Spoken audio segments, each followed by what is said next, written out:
Bine v-am găsit, dragii mei din Zodia Leu, oriunde v-ați afla. Bine ați venit tuturor pe canalul meu Tarot Flor de Loto, numele meu este Nina, pentru cei care nu mă cunosc, și ca de obicei mă bucur să vă am alături la fiecare lectură. Azi, așa cum v-am obișnuit, voi face o lectură temporală fără limită de timp, o lectură pe care voi să o puteți urmări oricând doriți sau atunci când apare în viața voastră. Desigur, dragii mei, nu uitați un lucru important, și anume faptul că este totuși o lectură generală, iar voi sunteți cei care vă construiți propriul viitor. Așa că vă rog din suflet să luați decât acele mesaje care rezonează cu voi, iar restul lăsați-le să zboare în univers, pentru că sigur sunt pentru alte energii, pentru alte persoane care, într-o mai mică sau mai mare măsură, au legătură cu Zodia Leu. Bun, dragilor! Atunci, toți cei care aveți Soare, Lună, Venus, Ascendentul sau oricare alt aspect astral important pentru voi în Zodia Leu, atunci această lectură este de asemenea și pentru voi. Și de data aceasta m-am hotărât să folosesc la început această carte magică și să vedem cam care este energia voastră în acest moment.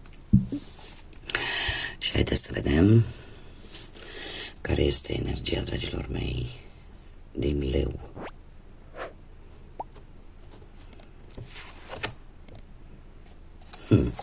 Eclipsa iubirii sau eclipsa dragostei.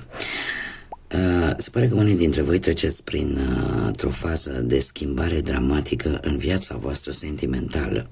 Asta te poate desconcentra un pic, cel puțin la început, dar îți dai seama că este spre binele tău. Adu-ți aminte că această carte îți oferă posibilitate și direcții, dar detaliile specifice vieții tale amoroase depinde de acțiunile și de deciziile voastre. Este un moment foarte interesant. De ce? Pentru că ceva umbrește, pentru unii dintre voi, ceva umbrește viața voastră sentimentală. Iar asta vă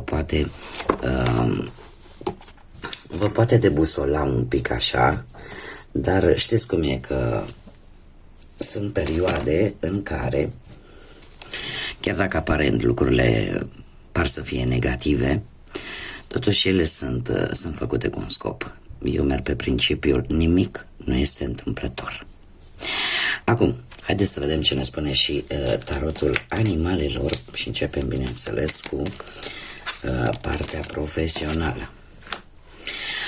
Și avem o prințesă de primăvară, dragilor.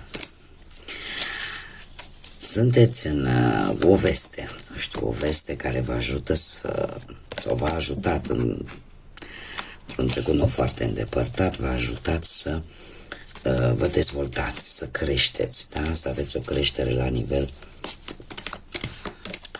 profesional. Sau pur și simplu ați avut voi o idee tare bună care v-a ajutat pe planul ăsta al muncii. Asul de iarnă vine cu punerea în practică a ceea ce probabil unii dintre voi ați studiat sau ați învățat, sau pur și simplu puneți în practică această idee minunată pe care ați avut-o nu de mult. Eu aș mai spune cu acest as de iarnă că în acest moment unii dintre voi vedeți mult mai clar și sunteți mult mai siguri pe voi în ceea ce privește viața profesională.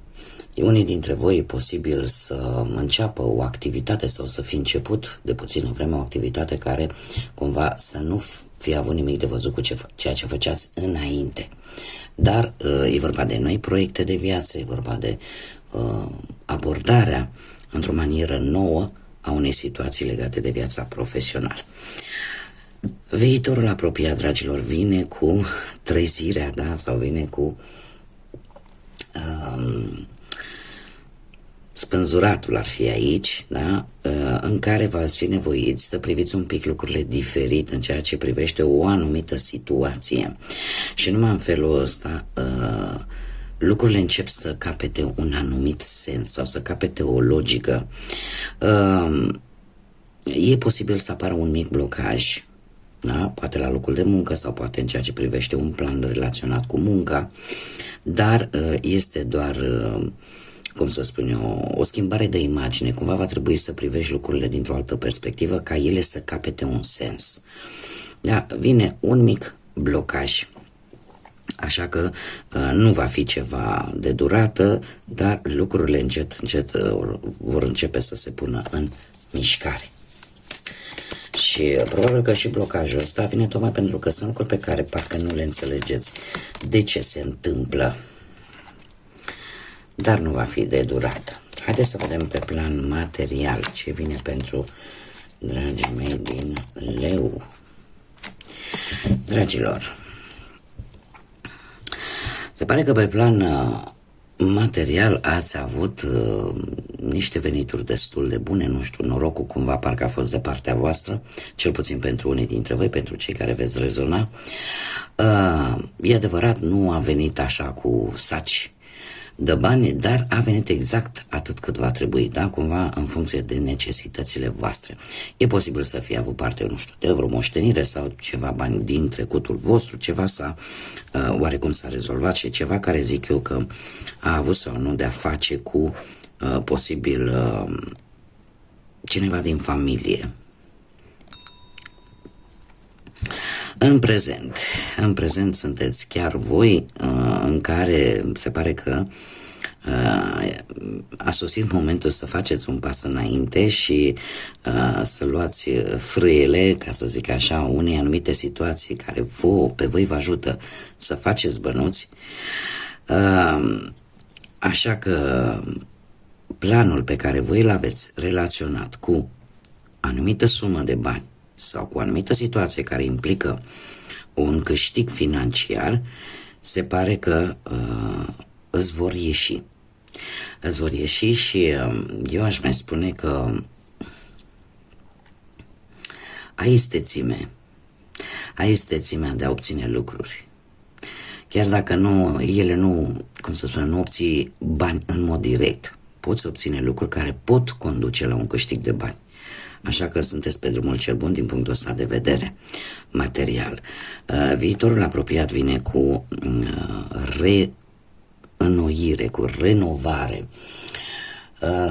Mai precis pe cărțile de tarot Rider-Waite, acest arcan major este judecata, care îmi spune că e momentul în următoarea perioadă să faci anumite schimbări vis-a-vis poate de bănuți sau de o anumită situație legată de bani și să încercați cumva, nu știu, aici mi pare lucruri care vin, nu știu, orică sunt contracte, orică sunt moșteniri, orică sunt anumite documente favorabile pentru voi sau pur și simplu anumite lovituri de noroc. Totuși vi se cere, cum să spun eu, să evitați în următoarea perioadă să faceți tot felul de prejudecăți. Da? Și dacă este necesar să faceți acele schimbări care trebuie făcute, sunt schimbări necesare. Cum de asemenea aici mi-apare pentru unii dintre voi posibil o împăcare cu cineva care posibil să aibă ceva legătură cu o situație legată de bani. Haideți să vedem pe plan sentimental și începem cu cei care sunteți deja într-o relație. Dragii mei, dragi, ați avut cu ceva timp în urmă o perioadă în care, nu știu dacă ați avut o pauză sau pur și simplu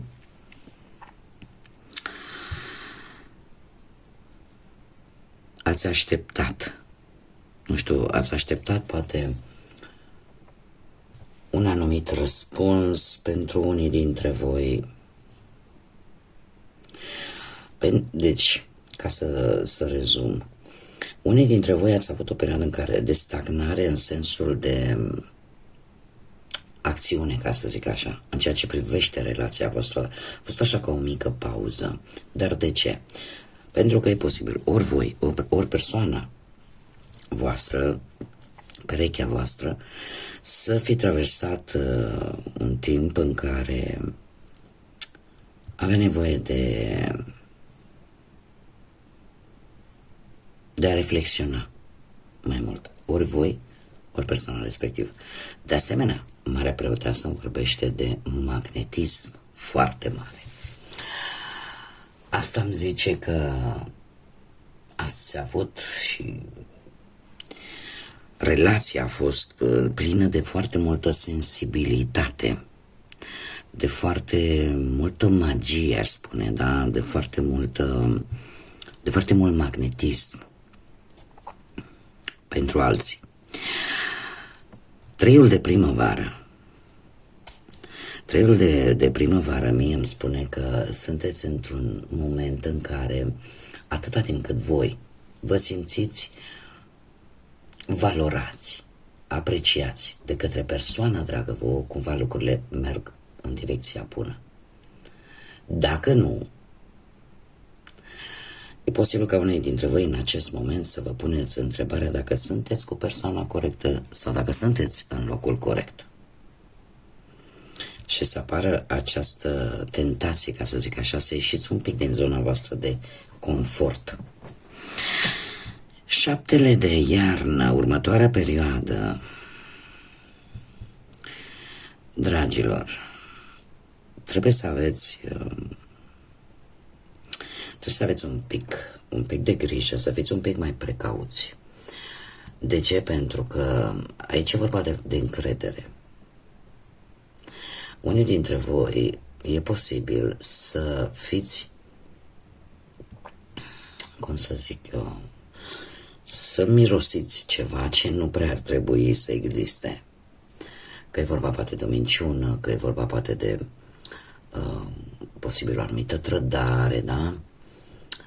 Dar aici și aici avem niște variante. De ce? Unii dintre voi își vor pierde încrederea. Acum nu știu dacă voi în persoana de lângă voi sau persoana de lângă voi în voi. Da? Aici există o pierdere de încredere în viitorul apropiat. Da? Încrederea va fi un aspect foarte crucial. Și aș spune că unii dintre voi vor fi deciși poate să zică, Doamne, mai aștept. Nu știu cât de înțeleaptă va fi această decizie, pentru că e posibil ca lucrurile să se înrăutățească. De ce? Pentru că nu se spun lucruri. Alții probabil veți încerca să dați bir cu fugiții, ca să zic așa, pentru a nu avea o confruntare.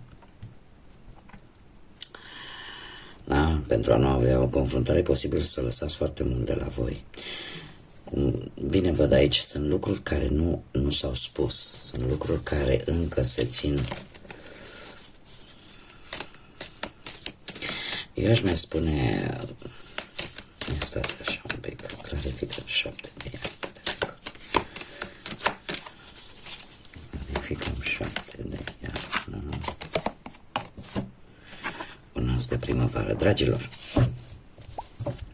Chiar am vrut să văd încotro se îndreaptă, pentru că cărțile se cam joacă cu noi și, sincer să fiu, încă de când am văzut prima carte,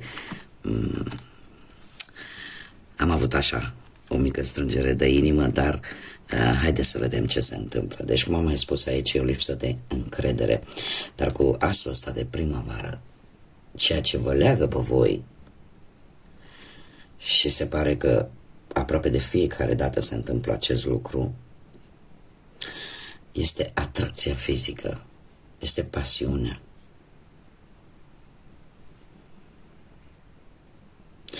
Nu știu dacă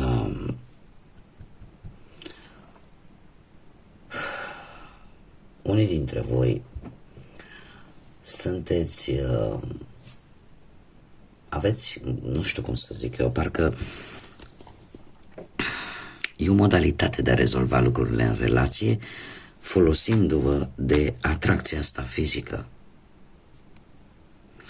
Pentru că mie mi apare o rezolvare cu acest as de primăvară.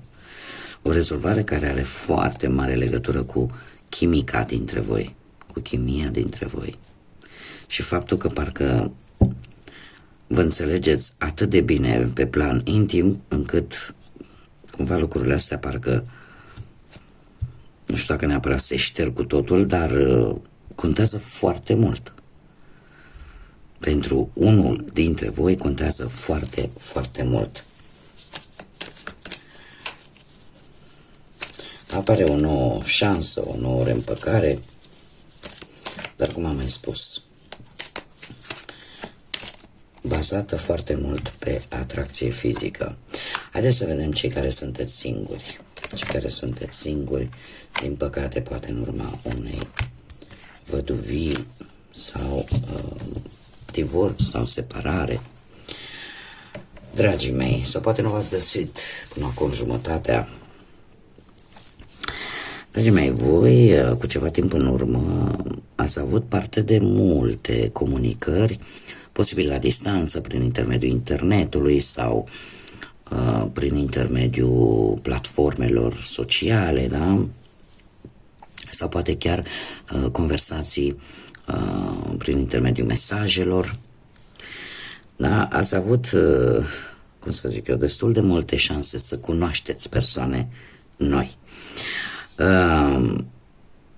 În prezent, sunteți hotărâți să puneți punct și de la capăt, să începeți ceva nou. Și eu spune că este posibil să fie cineva, și dacă Zodia Taur vă spune ceva, dar sunteți, va ieși ceva, ceea ce v-ați propus voi și cumva cred că ați reușit să alegeți poate pe cineva care ori trăiește într-o altă țară, ori voi sunteți deciși deja să treceți de la faza de comunicare prin mesaje și să mergeți mai departe, să vă duceți voi poate în respectivul loc pentru a sta cu cineva care pe tine te interesează în mod deosebit, sau alții pur și simplu cunosc pe cineva la distanță. Și în felul ăsta se pune un final la toate alegi, cumva. Da? Alegi din toate ofertele pe care unii dintre voi le-ați avut. Faptul că avem împărăteasa și cum am mai spus, Zodia Taur, asta îmi spune că sunteți pregătiți să treceți la acțiune, nu vreți să mai așteptați. Și asta îmi spune că lucrurile vor ieși destul de bine. Nu știu dacă persoana cu care voi vreți să comunicați mai profund, da? Să aveți o legătură mai profundă, posibil să aibă și copilași, unul sau mai mulți. Da? Nu pentru toată lumea, pentru cei care rezonați. Dar împărăteasa mie îmi spune că este o dragoste adevărată, este ceva pe care voi simțiți cumva că se merită să faceți sacrificiul acesta. Acum, haideți să vedem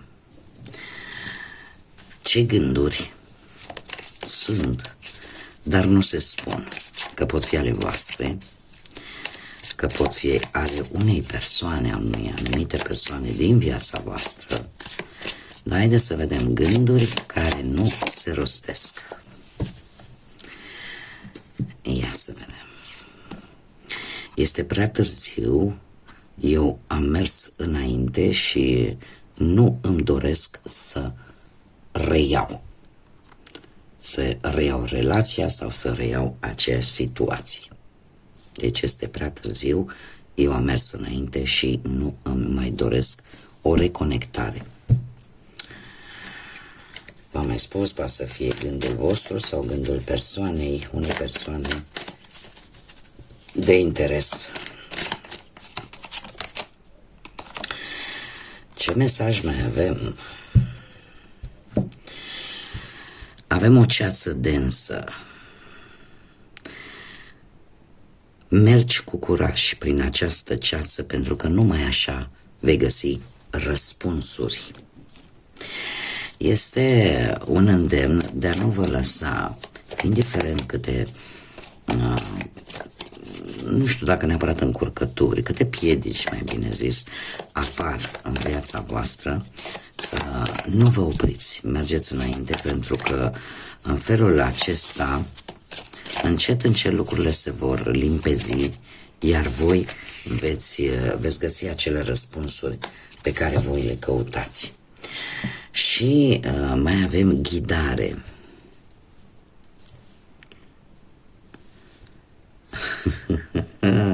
Foarte interesant, dragilor. Ghidarea ce ne spune? Că în acest moment unii dintre voi chiar căutați anumite răspunsuri și se pare că răspunsurile pe care voi le căutați se află în cărți. Se află în cărți. Haideți să mai scoatem una. Simt eu că trebuie să mai scot încă o carte. Voi sunteți într-o căutare, unii dintre voi chiar urmăriți îndeaproape probabil lecturi de tarot. Și avem protecție, care ne spune în felul următor: creează-ți un spațiu safe, un spațiu sigur. În acest cerc tu vei fi protejat și ți se va da o putere. Este un îndemn, dragilor, de a încerca oarecum, nu știu, fiecare dintre noi simțim că suntem mai puternici când facem poate anumite lucruri. Nu știu, alții se roagă la Dumnezeu, alții pleacă pe la mănăstire, alții simt nevoia să iasă în natură, alții simt nevoia să asculte o muzică care pe ei relaxează și simțiți voi că vă încărcați de energie. Acum, fiecare dintre voi, dacă simțiți să faceți anumite lucruri care pe voi vă ajută în mod pozitiv și simțiți că vă aduce acea energie pozitivă, este un bun moment să o faceți. De ce? Pentru că în felul ăsta, canalizând ca energia pozitivă să vină în viața voastră, voi sunteți în primul rând protejați și în al doilea rând se pare că vă crește și vibrația, știi? Vă crește vibrația, vă crește puterea. Da? Fiecare are, nu știu, lucrurile sale speciale pe care le face în momentul în care simte că e slăbit sau simte că trebuie să se protejeze, da? Nu știu, unii folosesc amulete de-astea, da? Din pietre, din cristale sau indiferent, da? Dacă simțiți să faceți lucrul acesta, este bine să vă ascultați intuiția. Bun, dragii mei, aceasta a fost lectura pentru voi. Eu vă mulțumesc din suflet pentru atenția voastră, mulțumesc încă o dată pentru like-uri, distribuiri și comentarii. Invit pe toți cei care încă nu s-au abonat să o facă. Eu îi aștept cu mare interes și cu mare drag aici să ne întâlnim pe canal. De asemenea, nu uitați, în continuare am nevoie de sprijinul și suportul vostru, nu uitați de like-uri, de distribuiri și, desigur, de comentarii pe care eu le aștept cu mare interes. Până data viitoare când ne vom reîntâlni, numai bine vă doresc să aveți parte de cât mai multă căldură în suflete, în gânduri și, desigur, să fiți iubiți, dragilor.